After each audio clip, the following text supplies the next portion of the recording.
Hello and welcome to Freedom News, the news you can use to help keep Canada free.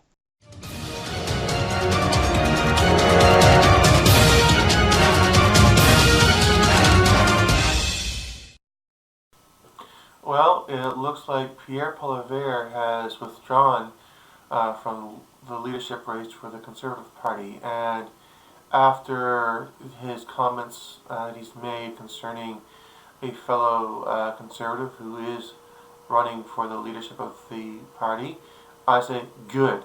We don't need his kind. I was willing to back this guy, back Pierre, but not anymore. I will not back him. I will not back Aaron O'Toole. I will not back anyone who is going to call people like Richard de bigots for their views that people that being gay is a choice. This is a view held by many Canadians, particularly actual Bible-believing Christians and Jews, that one's sexual orientation is indeed a choice. We are, first and foremost, actually born heterosexual.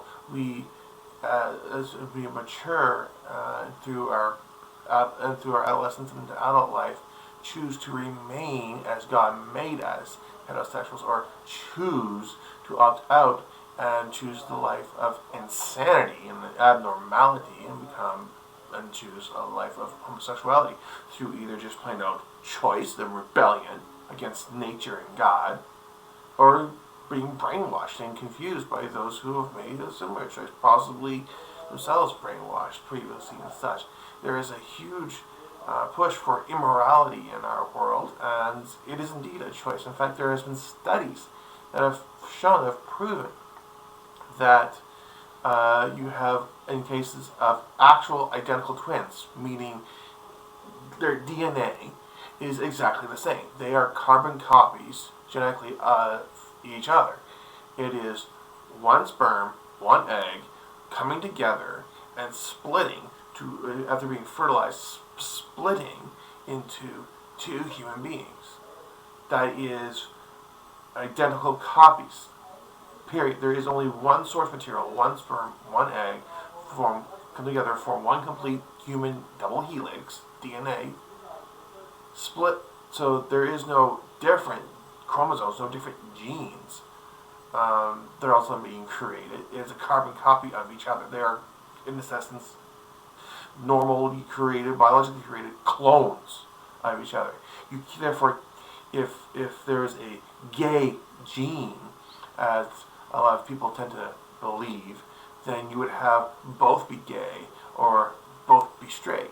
You can't have a gay identical twin and a straight identical twin if there is a gene out there that pushes this, or even a group of genes that push this.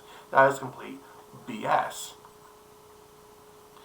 So there is science that backs up this argument, not just the biblical view that homosexuality is a sin and God would not cause someone through their own DNA that He designed to fall into a sin that they cannot get out of.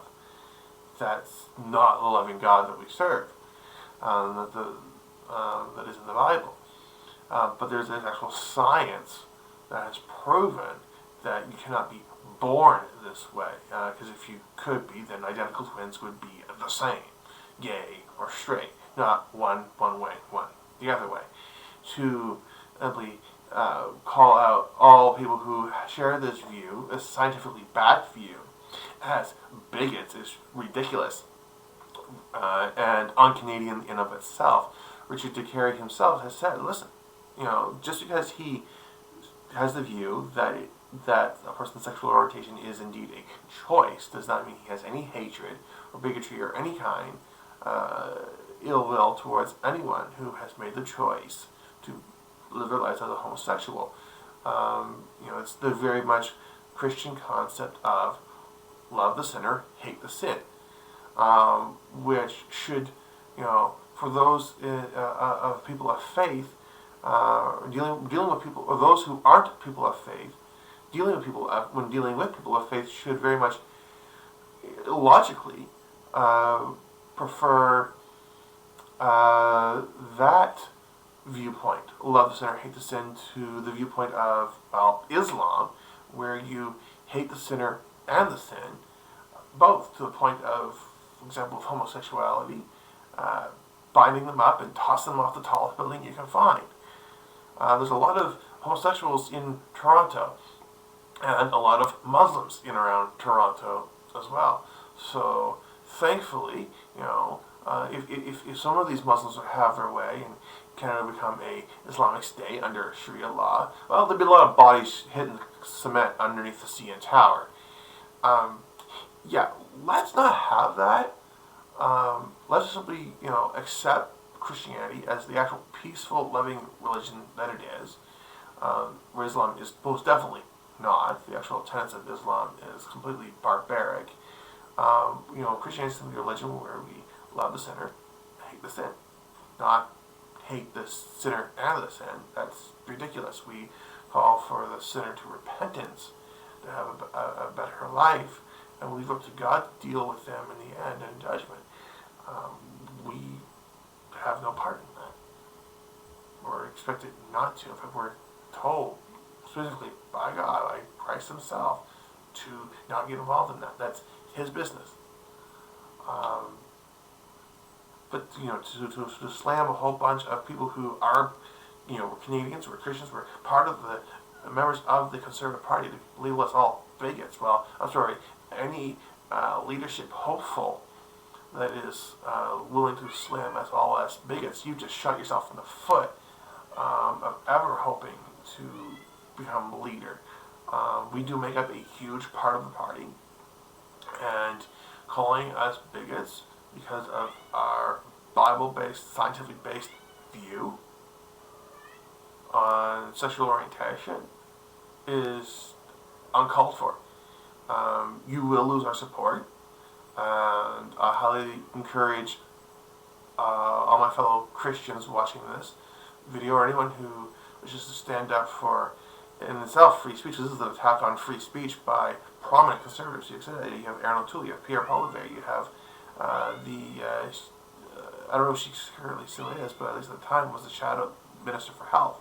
I can't remember her exact name, but she's running in the leadership race. These people are attacking this man's free speech, and our free speech, by daring to call us bigots. We're mad. Pierre himself has thankfully bowed out. I will no longer support him. I will no longer even put Aaron O'Toole down as my number one choice or number two choice or any of that nonsense. And I highly encourage everyone to back people like Richard DeCare. Also, he is willing to actually make it so that our tax dollars can no longer go to funding abortions. Finally, Canada will be heading in the right step in that area. We are currently the only democracy on the planet that has zero laws on the books regarding abortions. There's only two other countries that have zero laws on the books regarding abortion. That's China and North Korea. Not exactly the kind of company we should be keeping. We should be getting up to speed with at least the other democracies on this planet, and putting some legislation out there limiting abortion. This would still, of course, this idea of our tax dollars not going towards would still make it open to right up to full gestation period, right up till birth, to kill, we'll call it what it is, murder a human being. But it would stop our tax dollars from going to funding this slaughter of innocents. Something that, obviously has not been done. Tax dollars are able to be spent on it. In fact, there's only one province, Saskatchewan, who refuses to fund abortions with people's tax dollars. Even my own province of New Brunswick, unfortunately, has gone down that road now of funding abortions with the healthcare dollars they receive from Ottawa. I would definitely like to see this guy, leader of the Conservative Party, and our next Prime Minister. I don't really give a damn that he's from Quebec. I like to think of this guy as, so far what I've seen from him, he seems like the social conservative version of Maxime Bernier. He's not afraid to speak what's on his mind, speak who he truly views, and whatnot. Not afraid of the media. I think he could do better though with the media. I don't know if it's lack of comprehension of English, but he does seem to have a hard time dealing with at least the English media. That's only where I've seen him thus far. I think he needs to step that game up. But I hope he wins. He may not, but I hope he doesn't. There are other social conservatives seeking the leadership.